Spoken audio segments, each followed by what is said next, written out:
Haiku Valley on the windward shores of Hawaii's Oahu Island lies within the Ahupua'a of Heia, an ancient communal land division stretching from the Ko'olau Mountains down to the rich volcanic flatlands, the Taroloi ocean fish ponds, and the Bay of Kaneohe. It is a place of unique riches, ancestral burial caves, ancient heiau, a place of legend where Kamehameha I waged a fierce and deadly battle, a land rich in flora and fauna where the ancient residents of Ko'olapoku grew their traditional healing herbs. With the spectre of the Second World War looming, the unique bowl shape of the valley was used as a natural amplifier to transmit radio messages from the naval radio station that sits in the heart of the valley and which communicated far around the world with aircraft, ships and submarines as far away as Tokyo Bay. Antennae were needed at the peaks either side of the valley, and 2 hardy souls were chosen for the 2,800-foot ascent. Bill Adams and Louis Otto spent 3 weeks climbing the near vertical ridge to the peak. A wooden ladder was staked into place and the antennae were erected to complete the engineering feat. A few years later, steel steps and gangways replaced the crumbling wood, and these steps remain today as a vivid reminder of the bravery and vision of our wartime engineers. In modern times, however, the fate of the valley and the one-of-a-kind stairway that ascends into the mists are a matter of serious contention. After the military handed the lands to the Coast Guard, who in turn handed them to the Department of Hawaiian Homelands, the radio station and hiking trail were closed to the public. Fences and barbed wire were erected. Invasive species crept into the empty valley, quickly overtaking native plant life. And although the government spent $800,000 to ensure the structural integrity of the stairs, they remain closed. Today, only security guards and trespassers roam behind the chain-link fences. Well, Friends of Haiku Stairs has been in existence more than 20 years now. Our goal is to get the stairs back open so people can use them. Most awesome hike on the island, that's right. It was open for many years under the Coast Guard with no problems. It's a wonderful recreational asset, historical.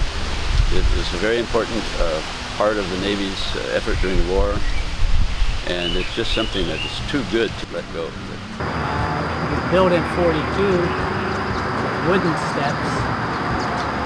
In 1952 they put in the metal steps. About 8 years ago they refurbished it completely. New railings, a few new steps, straightened out sections that were all crooked, dilapidated, whatever. The neighbors got so mad, the neighborhood boards just clamoring like crazy. They got it shut down.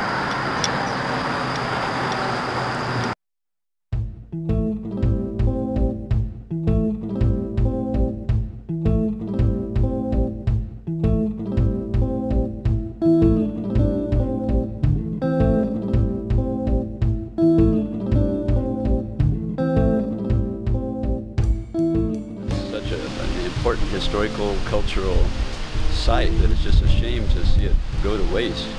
It's being invaded by all kinds of invasive species. When we started doing this, there was hardly any bamboo to be found in the valley. Now it's taking it over. And of course, with nobody there to care for it, well, it just keeps going, and the longer it goes, the harder it is to take care of. We go up there periodically. We go to the stairs periodically with permission to help contain the invasive species that are slowly taking over. And we've made a lot of progress. It's a lot better off now than it was when we started some years ago. But it's a continuing effort. Every time we go, we find some that's crept back up where we had taken care of.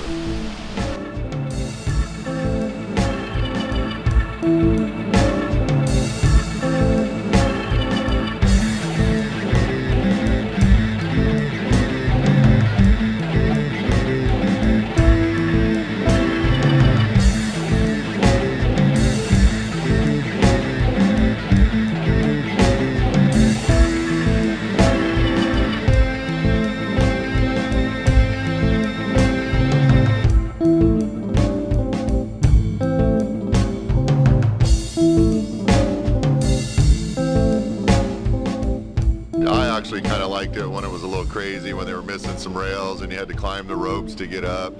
You know, it was more of the kind of mission to get to the top. But as far as safety wise go, yeah, I mean, it's all the rails are solid. you know, I mean, you can always slip and fall down the stairs, but I feel it's definitely a safe hike. Is it safe? It's safer than any other hike trail, any other trail on the island. The Coast Guard had it open for 10 years anyway, and there was never a rescue necessary.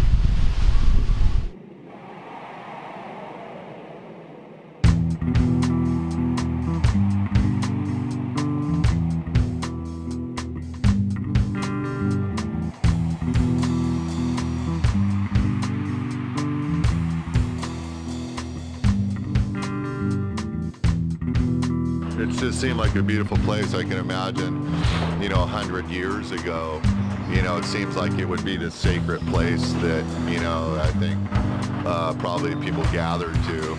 You know, you always think back, you know, 100 years ago, I can imagine, you know, what the valley looked like. What I would envision would be that it would be a part of a preserve that includes the entire valley there. That's such an important historical, cultural site that it's just a shame to see it go to waste. I would say no to development, right? But, you know, yes to some kind of nature preserve, but opening it up to, you know, the state of Hawaii to enjoy it. It could backfire, even if we decide to have a huge community marae, which is what the New Zealanders, you know, traditionally have, and it's kind of a place where the family can gather, which is huge, and that's the one thing that us as Hawaiians are lacking. That would be lovely, but to propose that or options like that, I feel that there's so much room for backfire, and it scares me. I'd rather see the valley be as is, although there are tons of invasive species that are just like bamboo taking over.